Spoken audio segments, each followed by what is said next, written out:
Hello and welcome to Hank Games Without Hank. My name is John Green. I'm the manager of the AFC Wimbly Womblys, who today are engaged in a most unlikely Premier League fixture, Nottingham Forest versus the AFC Wimbly Womblys. Nottingham Forest, of course, a once great team that has fallen on harder times. AFC Wimbledon, a once great team that had their club stolen from them and moved to Milton Keynes, and then started anew. And yeah, so it's a feel good day, except for that guy's haircut. Nothing feels good about that. It's an exciting day, and just a beautiful day in England. Great day for some football. We're getting loose. We're feeling good. We're going to try to win. I'm going to talk about fear, specifically. Has anyone seen if on the new ones, if you can see our logo on their pants? Does anyone see that? You can on FIFA 15. It's nice. Too bad we don't have FIFA 15 because we'd have to work all the way back up from League 2 because the real life AFC Wimbledon plays with a skill level difficulty that's far too high. So as you can see, we're starting Seb Brown in goal. We've got H. Walter White, our left back, our right back. Our left back is Callum Kennedy. In the middle, we've got Rocker, and that's Amora. We've got Juan Maresca starting today in the center of midfield. Juan Maresca, great player who hasn't gotten a lot of playing time, but when he's played with courage. And one of the things I've been talking to the guys about is that I want to see a little more like playing from a place of heart and less of trying to just be, like the best, like it's not just about skills. I mean, obviously we drill every day in training about,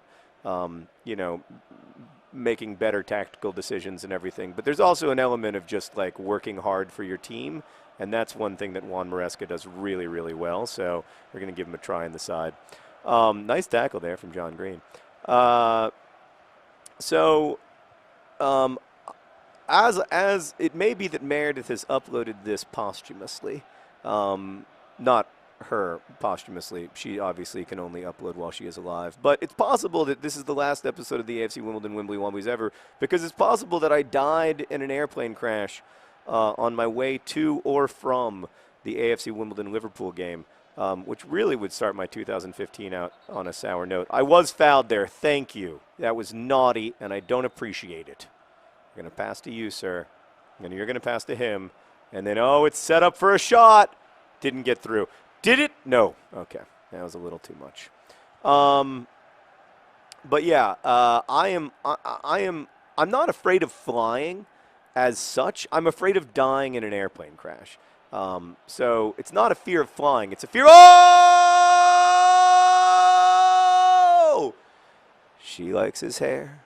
She thinks that it's fair. Assistant coach Meredith likes Kennedy's hair.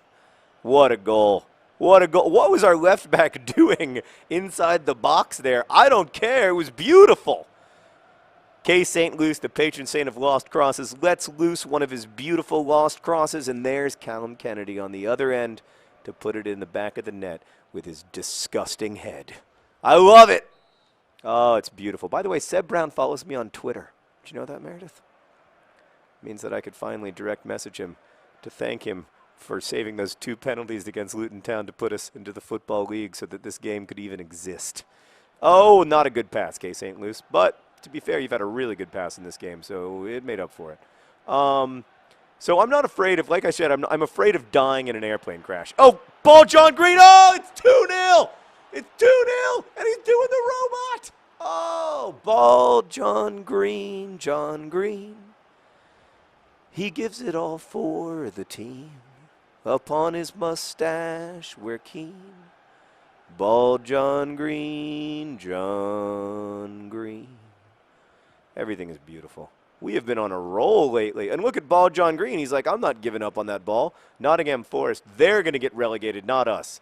Look at that. Look at ball John Green. He's still fast. He may be 32, but he's still fast. Oh, he's not that good, though. Can't do the step-overs anymore. Most of my fears are not, are you really going to try to run that ball down? What's your long-term plan there, buddy? Most of my fears are not actually fears about anything other than dying and or like oblivion. So, but they're really intense, right? Like, I mean, they'd be considered phobic, but I don't think it's fair to call them phobic because I think that they're very rational. Because I think that like those outcomes are so, well, they're just so poor. Like another I have a I fear being in a like disabled in a car crash, like having a brain injury or something, and like that happens, and it's terrible. It's terrible when that happens. I don't. It's it makes yeah. It's just difficult. And I would like to avoid adversity and live to a ripe old age in tremendous comfort because like who wouldn't? So I don't feel that bad inherently about fear.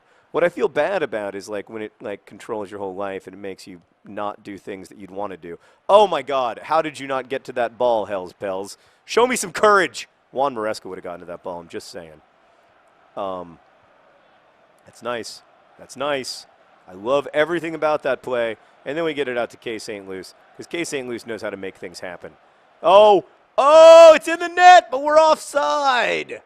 Oh, bald John Green. Not specializing in being onside, it must be noted. But I'm still proud of everybody involved in that play. And we are up 2-0 in the first half against Premier League opposition. I don't care if it's Nottingham Forest. This is still really good news for our club. This is the kind of thing that keeps you from getting relegated. Just a nice, solid win. Help out your goal difference a little bit, because that could come into play at the end of the season. Who knows? Who knows how high we can go? Maybe we can win the Premier League. Probably not. Yeah. So I think like if you are a person with like fears in your life or intense phobias or whatever, like when it gets in the way of your life, obviously that's a huge problem. Speaking of huge problems, Nottingham Forest have a massive problem, and its name is Other John Green. He's big, he's tough, he has a ginger puff. Other John Green, Other John Green. Can we just comment on the fact that the video game chose to cut away from Other John Green just as he was about to be embraced by his husband and co-parent, Bald John Green? That's just classless. I mean, you expect better from video game television coverage. And that was going to be one of the great moments. The man scores, his husband embraces him, but instead I'm staring at a bald man's head. Anyway, it's 3-0 at halftime. Everything is glorious. Right, but it's when things get in the way of your life that it becomes really problematic. And for me, like in order to live the life that I want to live, and be able to like get through it, I can't do that like with those fears ruling my life. Not because they aren't rational, because I don't think it's fair to say that was terrible. I don't think it's fair to say that they aren't rational, but because they aren't like productive. They don't work. Like they don't make it less likely. There wasn't a goal, but what a goal that would have been. But he saw Seb Brown out of the corner of his eye, and he was like, "Oh my God, that fearsome, monstrous goalkeeper of genius. I better not shoot it on target." Great job, Seb Brown. Once again, Seb Brown saving our club just by being terrifying. So like that's why I choose to treat my anxiety so that I can try to have as close to like as productive a life as I can, and like have be able to make the choices I want to make, and have those choices be about me and my family and what I want to do with life while I'm here, instead of having them all be so defined by my the needs of my anxieties. So I try not to be too hard on my brain for having those anxieties, because death is real and universal, and I mean, I don't find and there are facets of it certainly that are legitimately scary. And I think the other thing about being a person is that there's so much that you you want to feel safe and stable, and you can't, right? Because you aren't. Like there is, uh, you can bring a lot of stability to your life, and I'm certainly in a massively privileged position on that front because I'm able to, like I have a family who's very caring, and I have lots and lots of safety nets, and lots of like but you can never bring real stability to your life because there is always like the constant threat of what? I hope you're just calling. That was not a foul. I hope you're not calling a foul there. That's literally ankle to ankle touches. He was just, Ball John Green was like, I don't know how to touch your ankles.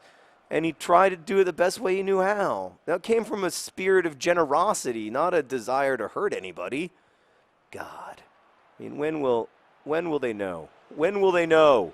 This is not good. This is probably a moment when I shouldn't have passed it out of the back. But that's what we do. We're the Wimbly Womblys. Pass it. Yes. Yes. I love the way you cleared that. Pass it back. Yes. Go. Go to Ball John Green. Oh, is he a ballerina or a football player? Come on, Ball John Green. Win that ball. Yeah, I don't want to, yeah. So I guess, like, I don't know, for people living, I get asked a lot because I am pretty fairly public, not totally public, but like talk a little bit at least about my my mental health problems and challenges. And so people ask me about it sometimes, and like, I think you have to make a decision for your life, like, because you want to feel. I understand that we all want to feel like stable and safe, and like I also understand that on some level, like, we can't. That doesn't mean that like life is meaningless or that life has to be like merely painful or merely terrifying, because I do think that it's rational. I do think like hope is rational, and I think that some feeling of safety is rational because like you know that you're here now, you know that whether the future looks like an hour or 100 years, like that there is a future, and I think there's like great hope to be taken in that. But when I'm not thinking rationally, it doesn't matter that I feel that way because it doesn't matter that I'm intellectually there because I can't get there. Like my brain won't let me get there. I'm so glad that guy's hideous haircut is no longer part of this game. My brain won't let me get there in terms of understanding that like rationally, life is not like merely this like veil of tears that that exists only to like slowly, whatever, crush one's being or whatever. Like that's not rational. Like I don't agree that that's rational. Like I understand why, like why I'm afraid of flying or why I'm afraid of like these things that, like we're being out of control very rarely, but occasionally results in catastrophe. But I don't at all. Oh, God, other John Green. Oh, are you a genius or are you a genius? I mean, he's an artist in a way. He's an artist and his art is finishing. Look at that. Oh, God, he works in the medium of finishing, and he might be one of the all-time greats. I just love it. I love watching other John Green score goals. I love watching Ball John Green score goals. I'm never going to get tired of these two wonderful men striking for the Wimbly Womblys. It's 4-0 at the end. Sorry that was a disjointed video. But there's, anyway, point being, there is hope and there are options. Goals from Callum Kennedy, John Green, and John Green. And our opponents, Nottingham Forest, are trying to console their goalkeeper who just got absolutely shellacked in this game. Congratulations to the Wimbly Womblys. You're a bunch of fit lads, aren't you? Thanks for watching. Best wishes.